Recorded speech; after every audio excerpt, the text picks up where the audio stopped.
I wanted to touch on religion a little bit more and speak about the second coming of Christ. And in another video, I explain how Christian, like I'm talking from a Christian perspective because that's what I know best, but it's within most religions, right?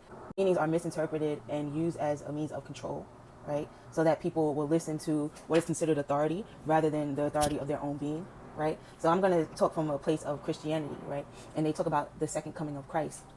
And because we understand ourselves now as separate from the divine, as separate from God, as we don't see ourselves as children of God in Christianity, we see Christ as the child of God. When Christ is a representation of the whole, right? We are of one spirit. So Christ is, we can look at Christ as an older brother in the whole sonship of God, right? Christ had already reached a level of consciousness where he was one with the divine, one with the Father, right? Father meaning God. He was one with God already. He understood how to manipulate energy. He understood the meaning, the true value of people. He understood love and how to spread it, right? That's what he superseded the ego. And that's what we're meant to do. And that's what the second coming of Christ is, right? I was just listening to Gil Scott Heron. The revolution will not be televised, right? And one line said, the revolution will put you in the driver's seat. And that's what it is. It's an inner knowing, right? Of you being put in the driver's seat of your own life. Before that, there's a veil. We're blinded to our true power, right? And we were able to allow religions to rule our life because we didn't see our own power, we didn't see our own work. This dogma was used against us, misinterpreted against us, right? But from people that were in control. But now that people are waking up, there's understanding that the veil is thinning, and there's this call for people to understand who they are and understand who everyone else is. So in the Bible, when it says we can't get to the Father but through the Son, it's meaning that we can't get to God. We don't know our connection to God unless we come into consciousness like Christ did. So through the Son, through Christ's consciousness, right? So through the way that that Christ was understanding his connection to God is the only way we're going to figure out our own connection to God. So that's what it means that you can't get to the Father but through the Son. In Christianity, we focus our attention on worshiping Christ. We focus our attention of worshiping God. But God, Christ, they don't need your worship. You know what I'm saying? We don't have to prove ourselves or our worth to God, who created us with imperfection. We don't have to do that. We talk about sin, and the idea of being born into sin is not saying that we are sinful, that's what we are. We're born into something that we created that's separate from God, right? So what our job is to do is to come back to God and realize that what we created is not of the Father. It has nothing to do with who we are, right? We're not proving ourselves. God already created us. Why would we be proving our perfection or our goodness to a God that created us within its own perfection? It doesn't make sense. And it's something that we created because we feel like we're lacking again. So that feeling of lack, we put it on to Christianity, we put it on to religion and say, oh, we're so lowly that we need to be better. We ask for forgiveness when there's nothing to be forgiven. It's just to wake up to our own goodness, right? We have to forgive ourselves. We have to learn to praise ourselves because we have to learn to figure out who we are. We have to learn to figure that we're not lowly, that we're up here, that we're of value.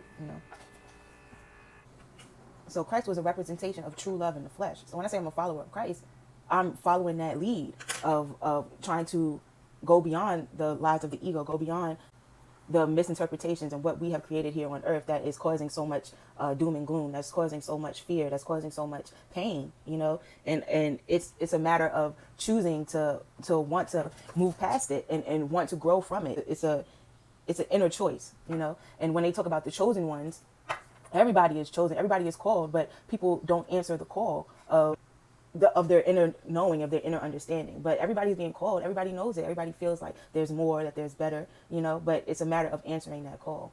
And it's not forced upon us. We have free will on this earth. So it's not anything like you're bad if you don't answer the call, but you're going to live a life that is leading you towards it, and it's a matter of you choosing to answer it.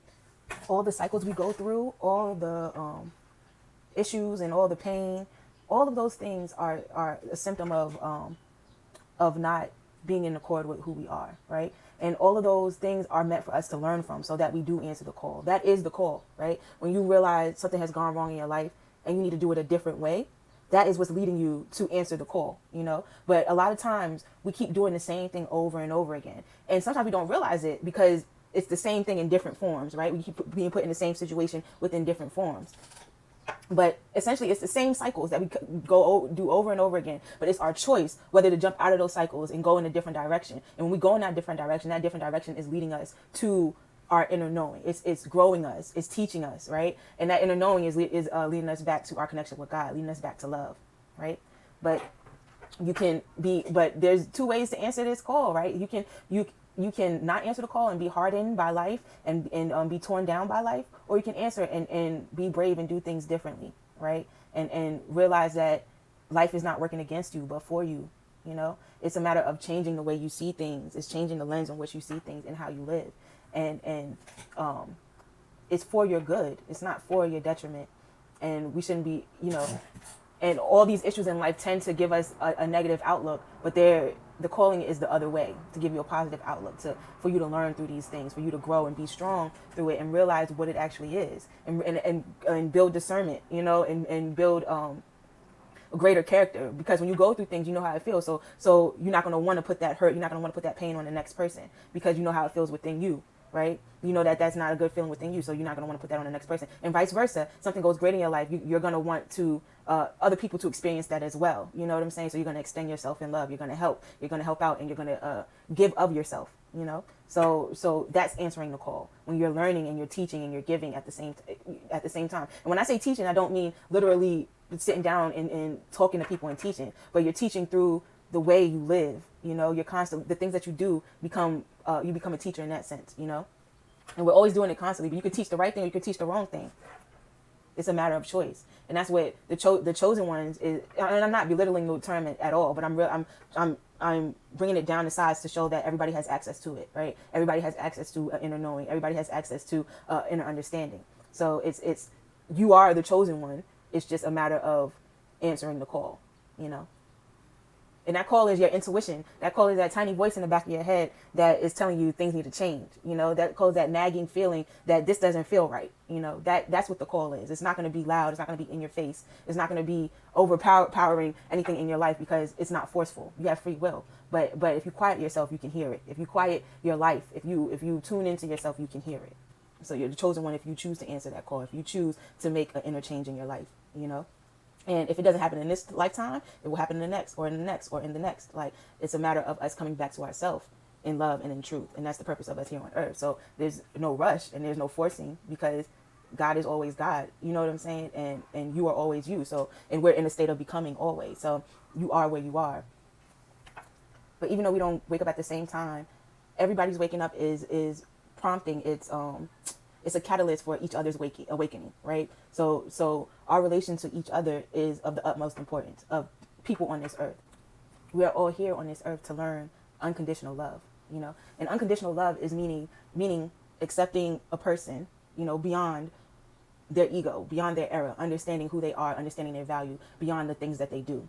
But in our culture, we have this thing called cancel culture, where the things that people do define them, and it's hard for and forgiveness is not taught. We're actually being perpetuating the opposite of forgiveness, and that is bringing us further and further away from the truth. It's causing more confusion. It's causing more discord between us, between people, right? Unconditional love is a matter of forgiveness and seeing people beyond their mistakes, forgiveness, and it's a release of that internal struggle with each other, because we're essentially one spirit, right? So when we struggle with another person, we're struggling with ourselves. When we're in conflict with another person or another group of people, we're in conflict with ourselves. It's a reflection of discord on the inside, And so when we actually bring about forgiveness, and we can actually we understand each other's value in God, right? And we understand that that person might have done certain things or bad things, but they're not a bad person. At the core, they're not a bad person. When we identify people with the ego, we see them as the things that they do, as the bad or the good that they do. So we label people, this is a good person, this is a bad person, at their core. We label, but the ego has nothing to do with the actual person. The ego is a shell of lies, essentially, of things that we created. It has nothing to do with their eternal self. And to love unconditionally is to value people and value their eternal self. I said this in another video, but we do it with our pets all the time. We do it with animals. We can see beyond what the animal is doing and love them beyond that, and that's what we need to do for each other. Because if we see with our pets, it creates so much harmony between humans and animals. We love our pets. We love animals so much more now, because we've we've learned to love them unconditionally. And that's what we need to do for each other. We need to learn to love each other unconditionally. And one might say, oh, if this person is attacking me, I'm not going to love them. I'm going to hurt them. I'm going to retaliate. I'm going to do this. I'm going to do that. But the thing is that you have to understand your value. You have to understand eternity, that you can never be harmed, right? That you are of the divine, that you are of one spirit, that nobody can take anything away from you, anything that is of value. So you have to see what is of value and what is not of value. Anything on this earth is not of more value than any person, any eternal person, right? Because everything on this earth is temporary. Everything on this earth is for a learning ground, is learning, a learning ground, right? We define ourselves with the temporary, and that's what's causing us pain, right? That's what's causing, we define ourselves with the ego and with the temporary things, right? And that's what causes us pain, because when we lose those things, we think we're losing pieces of ourselves. But we are none of those temporary things.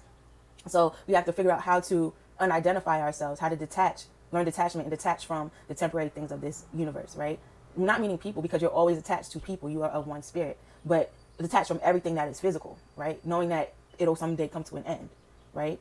But knowing that you will never come to an end, knowing that that person will never come to an end, knowing that the connection, the love between people will never come to an end, because that's energy, and energy can neither be created nor destroyed. Energy is constant, it's forever, and you are a part of that constant. You are a part of that foreverness. Things on this earth are not a part of that foreverness, So the detachment is necessary to know that you cannot be harmed, know that you can never lose anything, because you never put that much value into temporary things in the first place.